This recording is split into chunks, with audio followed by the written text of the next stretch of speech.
Hello there, so today I'm going to talk about one of my passions, and that is reading. I've picked out a few of my favourite books from my bookshelf, and I wanted to kind of talk about them and say how they made me feel and why I liked them. And this is the book I'm reading at the moment, and it's by Anchee. It's called Empress, Orchid, and it's about one of the concubines of the emperor.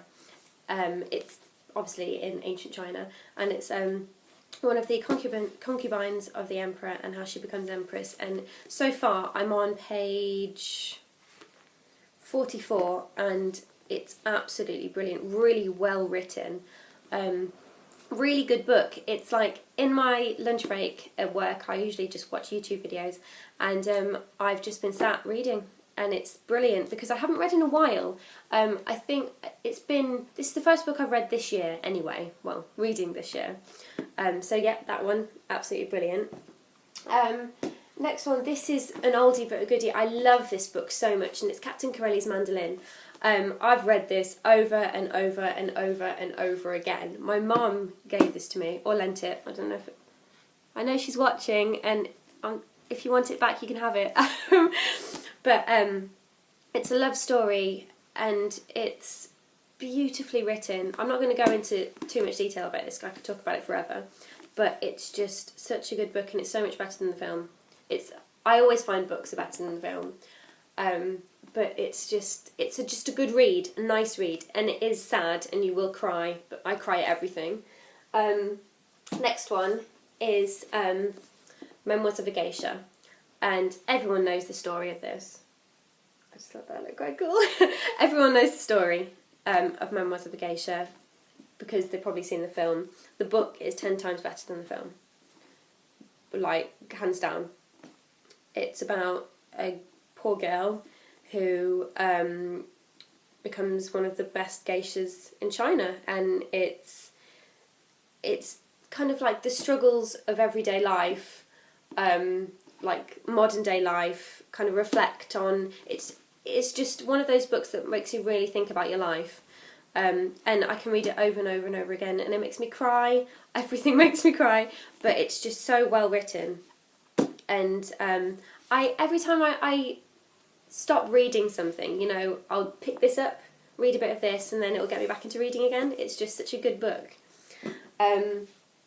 Next one, and I have two in this series. This is Sense and Sensibilities and Sea Monsters. That's a tongue twister. Sense and Sensibility and Sea Monsters. And as you know, the film Pride and Prejudice and Zombies is coming out soon. I read that 4 times. My friend has it at the moment and I want it back. But this is the other one, and they are kind of like modern takes on the classics. Pride and Prejudice, obviously, Sense and Sensibility, but with... This one's with sea monsters, that one's with zombies, and then you've got Android Karina, so Anna Karina, or however you pronounce it, and they're just really, really fun, and it's a fun read, really good, well written, obviously, but just fun, a bit of difference. And Pride and Prejudice and Zombies is my favourite, but I did also enjoy this one. I'm sorry, you can hear all the cars outside. Don't know what's going on today. Next, this book is absolutely battered, as you can see, and it took me about 5 times to read this. This is the Silmarillion by Tolkien, and it's basically kind of a biblical version of the creation of Middle-earth. I am a huge Tolkien nerd. I love the films, I love the books, I love him, I love the artwork that goes with them.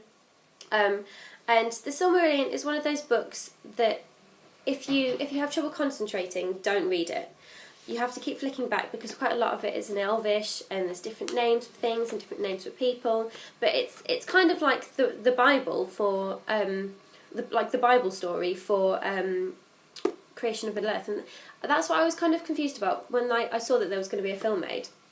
It's got to be very biblical, but this book is absolutely brilliant for people who have a good imagination. I imagined Middle-earth as being absolutely beautiful, and then when I watched the films it was kind of like, this is very similar to what's in my head. But I love Tolkien, and I think the Silmarillion is probably my favourite book of his. Yeah, probably is, because it's so, it puts a lot of imagination. It needs a lot of imagination, should I say. But I love this. I love him. I really do. Next one. These are I think these are probably my favourite books of all time. And these are Wicked and Son of a Witch. As you know from my last video, my best friend took me to see Wicked. I prefer the books to the musical.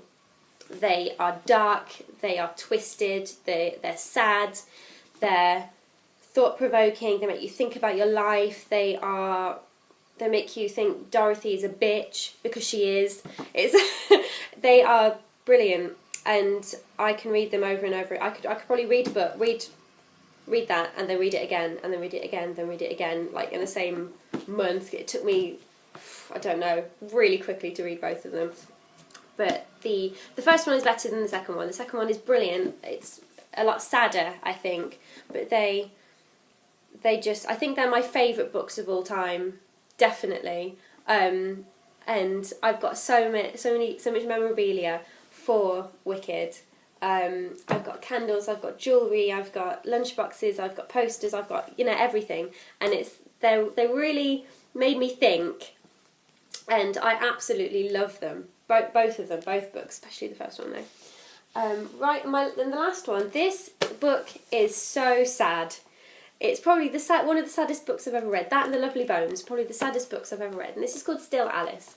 And it's about, it's by, sorry I didn't say who these were by. Sorry, that was Gregory and Maguire. Sorry, one of those. This is called Still Alice, and this is about a woman coping with early onset dementia, and about how it affects her and how it affects her family.